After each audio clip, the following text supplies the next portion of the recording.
peço aos irmãos que se coloquem em pé, por gentileza, já abrindo a sua Bíblia, na primeira leitura, Evangelho de Mateus, capítulo 24. Mateus, capítulo 24, e depois a segunda leitura, no livro do Apocalipse, capítulo de número 5. A primeira leitura, Mateus, capítulo 24, versículo de número 3, e a segunda leitura, Apocalipse, capítulo 5. Amém? Os irmãos encontraram? Vou ler Mateus, capítulo 24, versículo 3.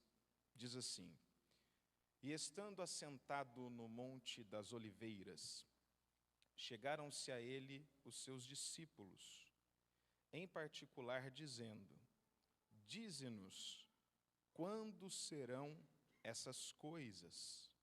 Ou quando acontecerão essas coisas? E qual sinal haverá da tua vinda e do fim do mundo? Uma pergunta composta. Uma pergunta composta. Quando serão essas coisas e qual o sinal haverá da sua vinda? Agora, Apocalipse capítulo 5, meus irmãos, para completarmos o entendimento daquilo que o Senhor colocou no meu coração. Apocalipse 5, versículos 1 e 2. Os irmãos encontraram? Amém? Passo a ler. Diz assim: E vi na destra do que estava assentado sobre o trono um livro escrito por dentro e por fora, selado com 7 selos. E vi um anjo forte, bradando com grande voz: Quem é digno de abrir o livro e de desatar os seus selos? Amém? Pode se assentar. Volte ao capítulo 24 de Mateus. Ali a gente vai dar início ao que Deus colocou no meu coração. Eu tenho estudado, amados irmãos, e sido impelido pelo Senhor em meditar sobre o fim dos tempos da semana passada para cá, e principalmente no relacionamento de Jesus com esses acontecimentos finais. E nós sabemos que Jesus é o Alfa, Ele é o início de tudo, Ele é o princípio de todas as coisas, tudo começa nele. Mas Ele também é o Ômega, é o fim de todas as coisas. Tudo se encerra nele. E Jesus, então, Ele nos dá orientações profundas, orientações precisas a respeito do fim dos tempos. No capítulo 24 de Mateus, no sermão profético, no versículo 3, nós encontramos a primeira pergunta a respeito do fim, que para nós tem uma extrema relevância. Uma pergunta que, vez ou outra, salta nos nossos corações, feita pelos discípulos ao Senhor. Quando acontecerá? E qual o sinal? Mas ele responde sinais. Mas a pergunta é: qual o sinal de que este dia se aproxima, do fim dos tempos? E no capítulo 5 do Apocalipse nós encontramos uma outra pergunta. A pergunta é: quem é digno de abrir o livro e desatar os seus 7 selos? A primeira pergunta é feita na terra. A segunda pergunta é feita no céu. A primeira pergunta, Jesus tem para ela uma resposta, mas na segunda pergunta, Ele é a resposta. E, amados irmãos, eu quero aprender hoje com aquele que é o ômega, o fim Quais são esses sinais? Quando acontecerá? E quem é digno de abrir o livro da redenção da humanidade? E em Mateus capítulo 24, Jesus ele responde a pergunta no sentido inverso. Ele começa mostrando para nós os sinais para depois responder quando acontecerá. Nós até conjecturamos e formulamos a pergunta, mas é Ele quem responde como Ele quer, na ordem que Ele quer. Nós perguntamos quando acontecerá e Ele vem dizendo, eu quero primeiro falar para vocês sobre os sinais. A palavra, ela sai da boca do homem, mas a resposta, ela vem da boca de Deus. E Jesus então começa a mostrar os sinais do fim dos tempos. Os irmãos acreditam que nós já estamos na reta final? Quem acredita aqui? Amém. Então essa palavra é para você nessa noite, de orientação. O versículo 4, ele diz, acautelai-vos que ninguém vos engane. Acautelai-vos que ninguém vos engane. O primeiro sinal do fim dos tempos é o crescimento do engano. O fim dos tempos é um tempo de engano, onde aquele adágio popular, nem tudo que reluz é ouro, ganha o máximo do seu sentido e expressão. E é interessante que no versículo 5, ele diz assim, porque muitos virão em meu nome, muitos, dizendo eu sou o Cristo, e enganarão a muitos. Então se atente, amados irmãos, para os detalhes dos textos. O versículo 4, ele diz, acautelai-vos que ninguém, e essa palavra, ela é muito extensa, ninguém. Jesus está dizendo, em entrelinhas, que no fim dos tempos, qualquer um poderá enganar. Qualquer um poderá ser uma ferramenta, um instrumento do engano. Nós não seremos enganados apenas por quem já vem com uma tarja marcando que é mal, mas também poderemos ser enganados por aqueles que se vestem de uma falsa piedade, dizendo ser bons. Por isso que o texto diz, Jesus falou, acautelai-vos que ninguém vos engane. Ninguém. Não é porque está operando sinais que é de Deus. Não é porque fala de amor que é Deus. Não é porque parece que é de Deus. O mesmo Jesus ensinou para nós que a árvore é conhecida pelo fruto que ela produz. Para não sermos enganados, amados irmãos, nós vamos ter que conviver com.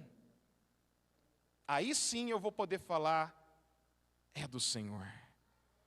Vem no nome do Senhor. Mas não é porque eu vejo uma grande aglomeração que eu vou dizer é Deus que está lá. É Deus que está operando lá, porque Jesus disse, acautelai-vos que ninguém vos engane. Então esse período é marcado primeiro pelo engano, e o texto diz, muitos virão. Nós pedimos a Deus o dom de operar milagres, os dons de cura, mas um dos dons mais importantes e necessários para o nosso tempo, amados, é o discernimento dos espíritos. Que Deus nessa noite nos dê discernimento. Aleluia. Para enxergarmos de fato aquilo que é. 1 Timóteo, capítulo 4, versículos 1 e 2, diz assim, mas o Espírito expressamente diz que nos últimos tempos apostatarão alguns da fé, dando ouvidos a espíritos enganadores e a doutrinas de demônios, pela hipocrisia de homens que falam mentiras, tendo cauterizada a sua própria consciência. Nós estamos vivendo num tempo onde muitos estão pregando a mentira como se fosse verdade. ensinando com veemência a mentira porque acreditam que ela é a verdade. Estão sinceramente enganados na sua mentira e no seu engano. É por isso que nós devemos estar preparados, com os olhos espirituais abertos, meus irmãos. Aleluia, para enxergarmos aquilo que de fato é. O segundo sinal que Jesus nos dá está no versículo 6. E ouvireis de guerras e de rumores de guerras. Amados irmãos, o século XX foi o século onde mais guerras aconteceram em toda a história da humanidade. Nós tivemos a Primeira e Segunda Guerra Mundial, tivemos a Guerra Fria, e o século XXI também já iniciou com guerras. Guerra entre Estados Unidos e Coreia do Norte, Estados Unidos e Irã. Acontece agora uma guerra entre a Rússia e a Ucrânia, Israel e a Palestina, Israel batalhando contra o Hamas. É tempo de guerras. E não apenas guerra dentro do meio militar, mas também a gente vê a guerra do terrorismo, a guerra do narcotráfico, as guerras biológicas, a polarização política, meus irmãos, é guerra ideológica, é guerra no campo da filosofia, no campo da formação de opinião. A gente vê guerra, conflito, divisões, que às vezes adentra até no nosso meio. Alçamos bandeiras que não são nossas. A nossa bandeira é o Evangelho de Jesus Cristo de Nazaré. E às vezes tudo isso por causa de uma suposta guerra santa. Quantas guerras santas e quantas vítimas dessas guerras. Mas não apenas guerras, ele fala também de rumores de guerras. E eu peço atenção na palavra rumores. Um rumor é uma falácia. Um rumor é uma hipótese. É uma notícia que muitas das vezes é falsa. E nós vivemos na era das fake news. Na era do terror psicológico da mídia. Onde a mídia joga terror na nossa casa. Onde a mídia enche a nossa mente de terror, de medo. E aqui eu me lembro de um momento, na época do meu falecido avô, que ele ficou assistindo muito esses noticiários, muito mesmo. E, de repente, meu avô, que sempre gostava de dar as voltinhas dele, de manhã, de tarde, saía para dar as voltinhas dele, começou a ficar só dentro de casa, e minha mãe se preocupou e foi conversar com ele. E, amados irmãos, de tanto poluir a mente, o coração, dessas notícias de violência, essas notícias que nem todas são verdade, mas são terríveis, chegam como se fosse uma verdade, e a gente fica perturbado com aquilo ali. Meu avô estava com medo de sair de casa, medo de sair de casa. E quanta gente tem adoecido por causa desses rumores. Mas eu venho aqui hoje apresentar a boa notícia, que é o Evangelho de Jesus Cristo, a palavra de Deus. Deus tem uma boa notícia para nós, irmão. É a sua palavra. E Jesus disse: passarão os céus e a terra. Os rumores acabarão, mas a palavra permanecerá para sempre. Você pode glorificar a Deus pela sua palavra. Mais um sinal que Jesus apresenta no versículo 7, porquanto se levantará nação contra nação, reino contra reino. Haverá fomes, pestes, terremotos em vários lugares. E aqui tem uma coletânea de coisas. Jesus começa falando de nação contra nação, reino contra reino. Eu me recordo que o presidente da China, certa feita, Ele disse ter recebido uma visão, e nessa visão, de um ser divino, ele recebe o mandato para governar o mundo. Então ele disse que nessa visão ele foi vocacionado, chamado para governar o mundo. Em uma década, amados irmãos, a China ganhou o mundo. Ela se espalhou pelo mundo. Ela se capilarizou no mundo inteirinho. Influência tanto na educação quanto na economia. E o século XXI é chamado de o século do dragão chinês. Na geopolítica é chamado assim. O século do dragão chinês. E muitas disputas e inimizades entre as nações nós presenciamos todo dia. Basta ligar a televisão, o noticiário, o celular, e a gente vai ver alguma notícia ali dizendo sobre inimizade entre as nações. O texto também fala sobre doenças, sobre pestes, e, amados irmãos, a globalização era a esperança dos anos 90 para o fim dos problemas sociais e da doença no mundo. Mas esse programa foi frustrado. A globalização não resolveu o problema mundial. O anticristo também não vai resolver. Quem vai resolver é Jesus de Nazaré, o nosso Salvador. Mas o mundo espera uma resposta. O Covid-19 vitimou ao redor do mundo mais de 15 milhões de pessoas. Um problema que era endêmico virou epidêmico e, de repente, uma pandemia. Nós estamos vivendo a era dessas doenças também emocionais. As doenças emocionais que tinham tanta frequência na Europa, no Japão, depois Estados Unidos, e agora o Brasil é o campeão de ansiedade no ranking mundial. Você poderia dizer com fé para alguém: Jesus em breve vem? Aleluia. Oh, glória. Aleluia. O texto também fala de catástrofes naturais.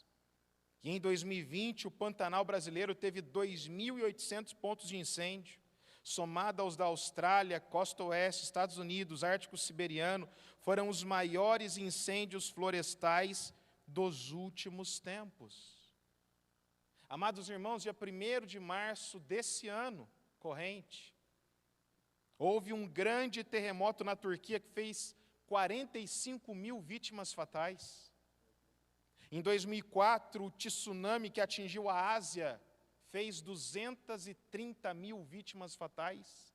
Você pode dizer para alguém mais uma vez: Jesus em breve vem.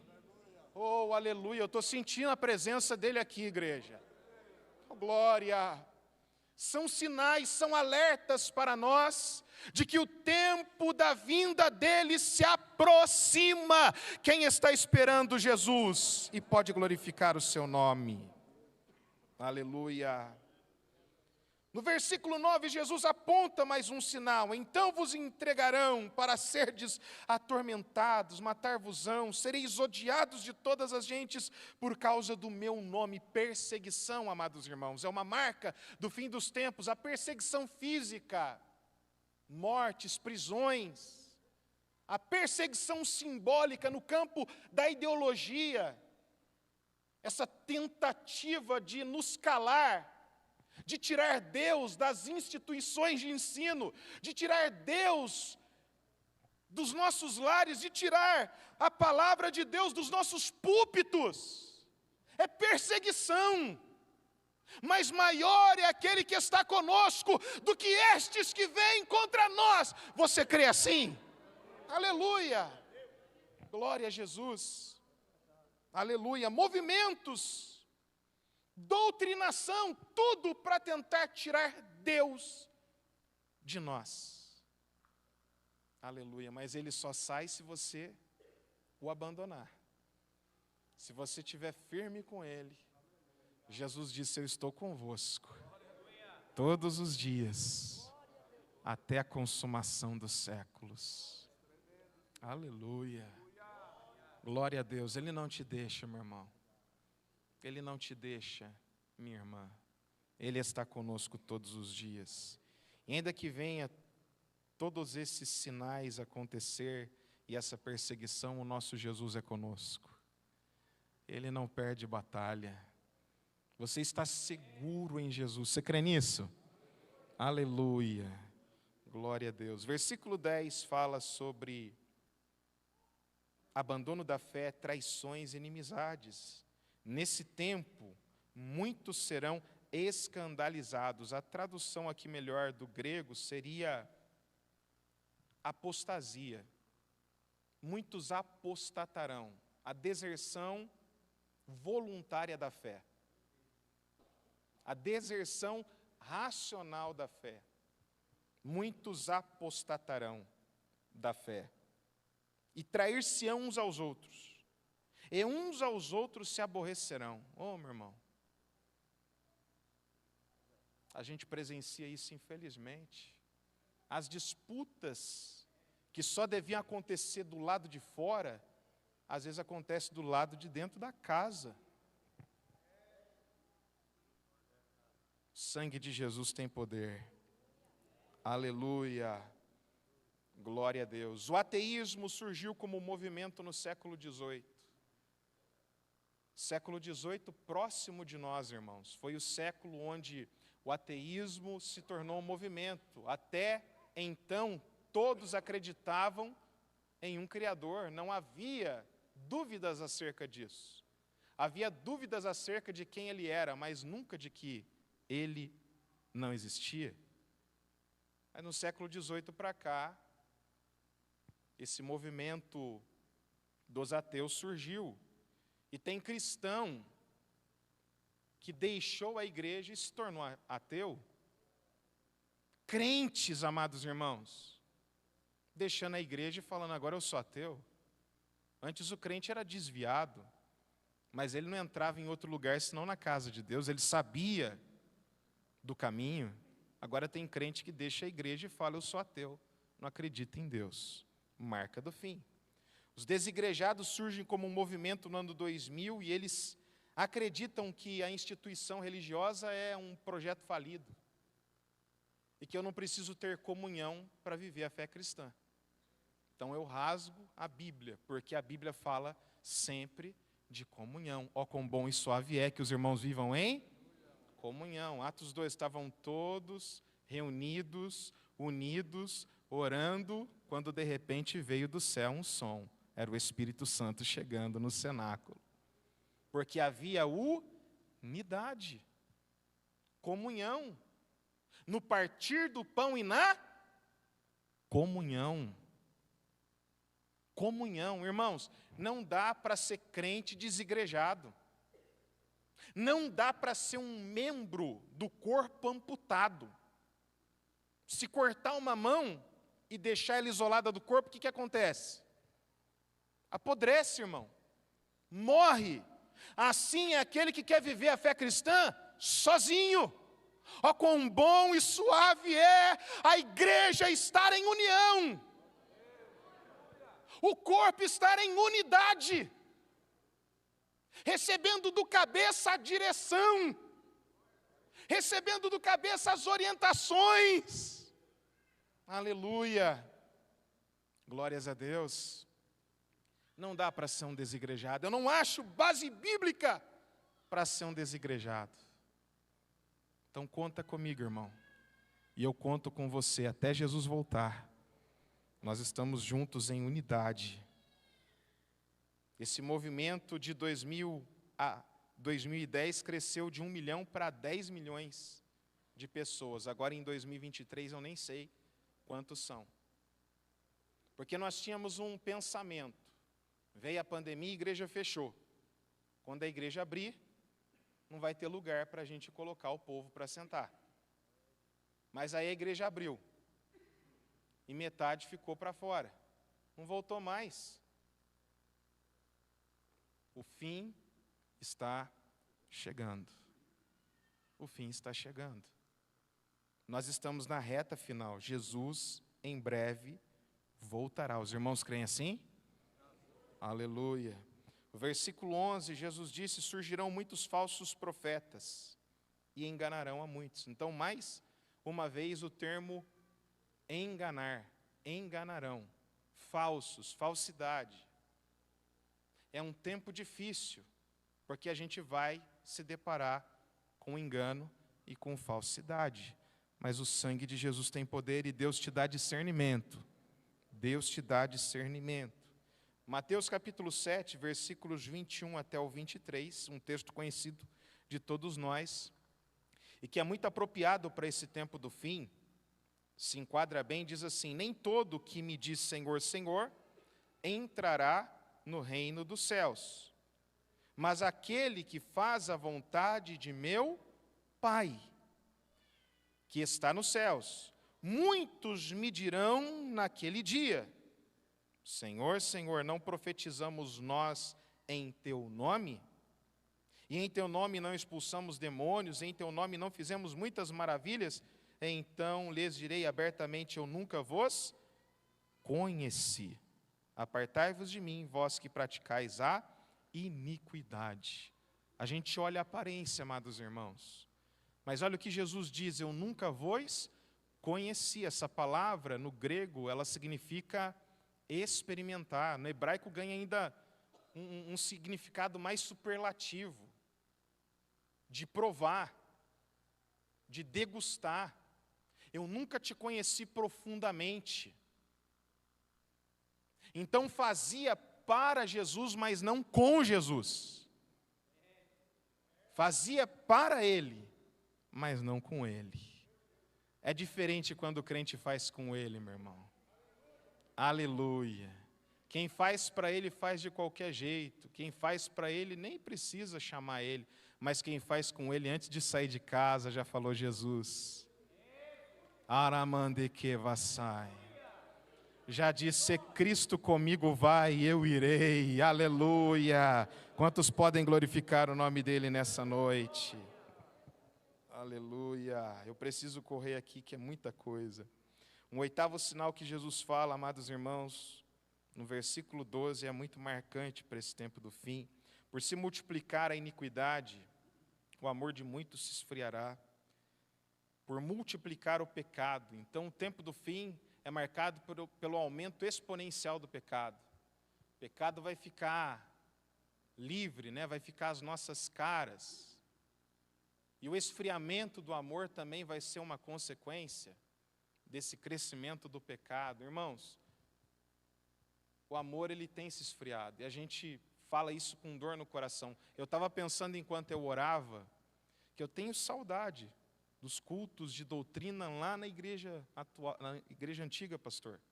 Sempre era lotado, sempre a gente conseguia um volume bom de irmãos. Hoje nós temos aqui um volume considerável, mas parece que o amor, com o tempo, ele foi diminuindo.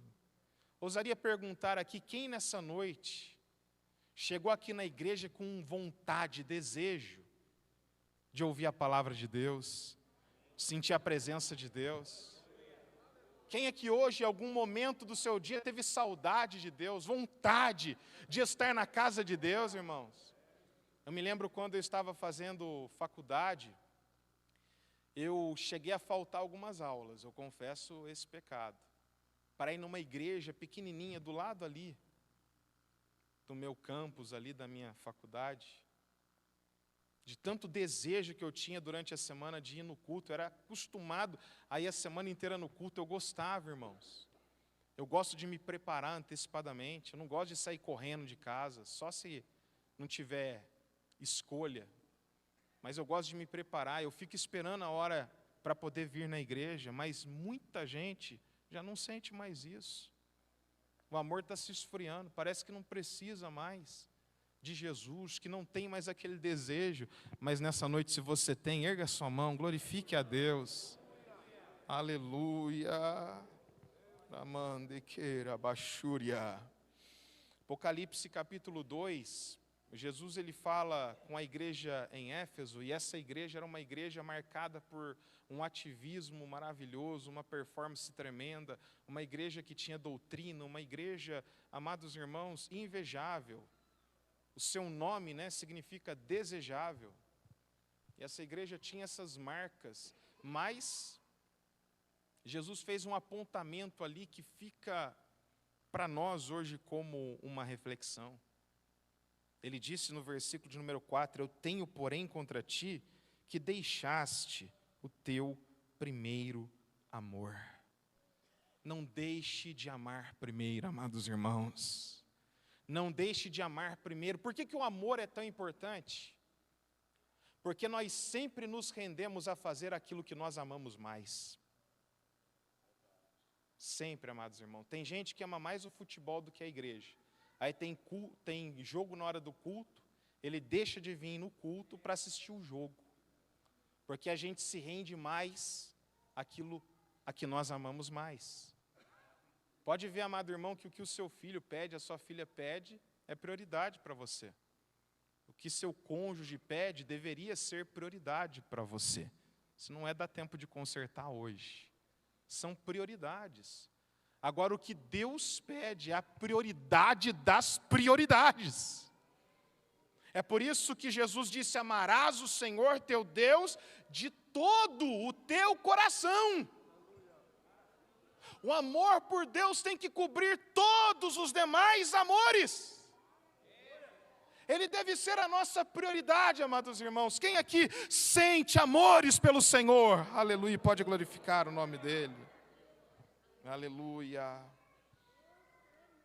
Aleluia, eu preciso correr. Versículo 14, o último sinal que Jesus deixa aqui em Mateus 24. E este evangelho do reino será pregado em todo o mundo, então virá o fim.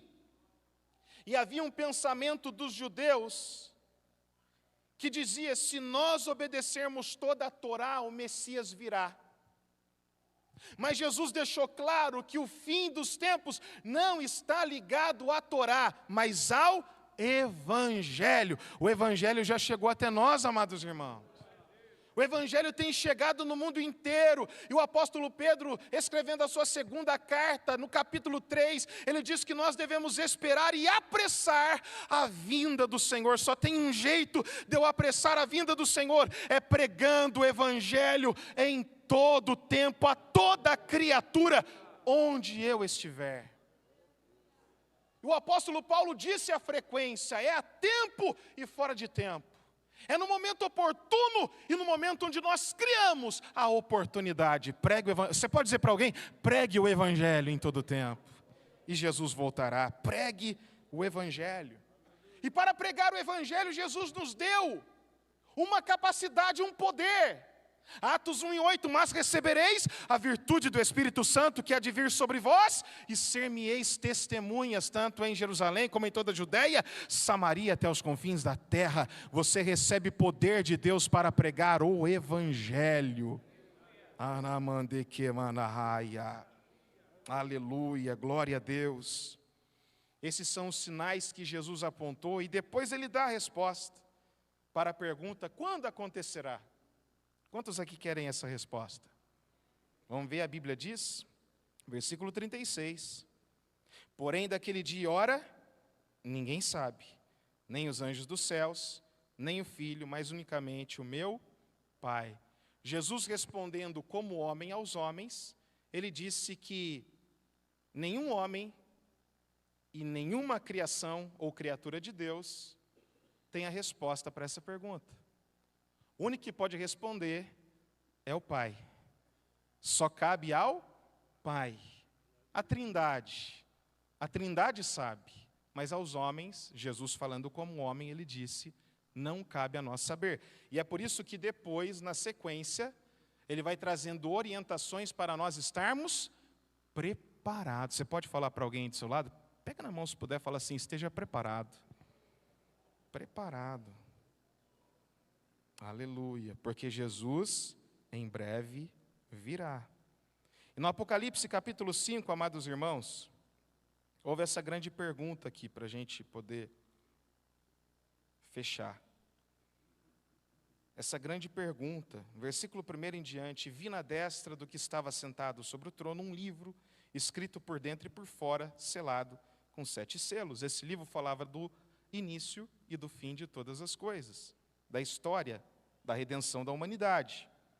E vi um anjo forte bradando com grande voz: quem é digno de abrir o livro e de desatar os seus selos? E ninguém no céu, nem na terra, nem debaixo da terra podia abrir o livro, nem olhar para ele.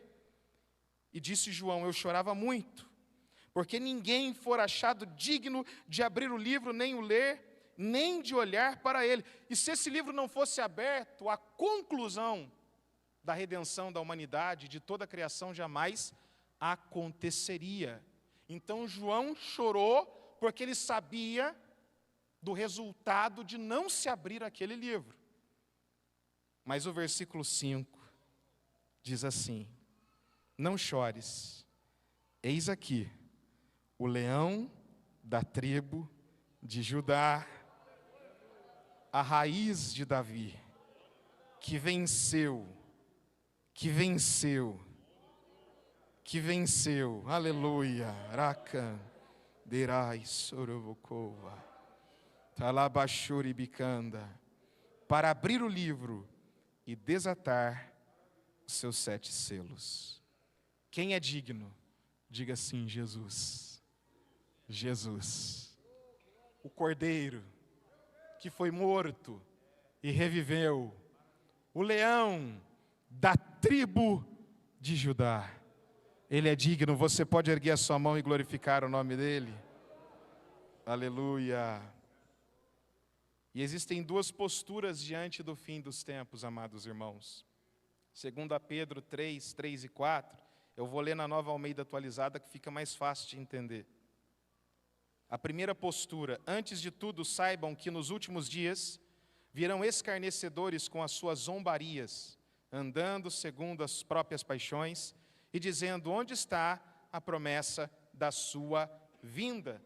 Porque desde que os pais morreram, todas as coisas permanecem do mesmo jeito, como desde o princípio da criação. A primeira postura é a dos escarnecedores e zombadores, que estão perguntando diante da vinda do Senhor: quando será? Ou onde está essa promessa? Porque desde o princípio de tudo, nada mudou. Ele está falando que vem, mas não chegou. É a postura dos zombadores, daqueles que já não acreditam mais, que esmoreceram na fé, que se tornaram incrédulos, que não creem na vinda do Senhor. Mas tem uma outra postura, Apocalipse 22 e 20, diz assim: aquele que testemunha essas coisas diz: certamente cedo venho, amém, Maranata, ora vem, Senhor Jesus. Quem pode dizer nessa noite: ora vem, Maranata, ora vem, Senhor Jesus. E para fechar, Jesus prometeu que Ele voltará. Em João capítulo 14, os discípulos estavam entristecidos, e Jesus então disse algo ali que era para aquele tempo e para o futuro. Ele disse assim no versículos 1 até o 3: não se turbe o vosso coração, crede em Deus, crede também em mim. Na casa de meu Pai há muitas moradas. Se não fosse assim, eu vou-los teria dito, pois eu vou preparar-vos um lugar. E se eu for e vos preparar lugar, eu voltarei outra vez e vos levarei para mim mesmo, para que onde eu estiver, estejais vós também. Para nós, amados irmãos, não tem tanta profundidade, mas para o judeu, ele entendia muito bem o que Jesus estava dizendo. O noivo saía da casa do pai, ia para a casa da noiva assinar o contrato nupcial. Os dois tomavam junto um cálice de vinho simbolicamente para dizer: estamos agora com um contrato de casamento. Eles tomavam aquele cálice de vinho, depois quebravam. O vinho que simboliza alegria, o vinho que simboliza o sangue. Aleluia! O noivo olhava para a noiva e dizia assim: eu vou para a casa do meu pai, e lá eu vou preparar o nosso lugar, e depois eu voltarei para te buscar. Depois que ele declarava isso, irmãos, ele não podia mais voltar atrás, E a Bíblia diz que o nosso Deus não é homem para que minta, nem filho do homem para que se arrependa. Jesus em breve voltará. Erga sua mão, glorifique a Deus. Graças a Deus. Pode pegar. Meus irmãos,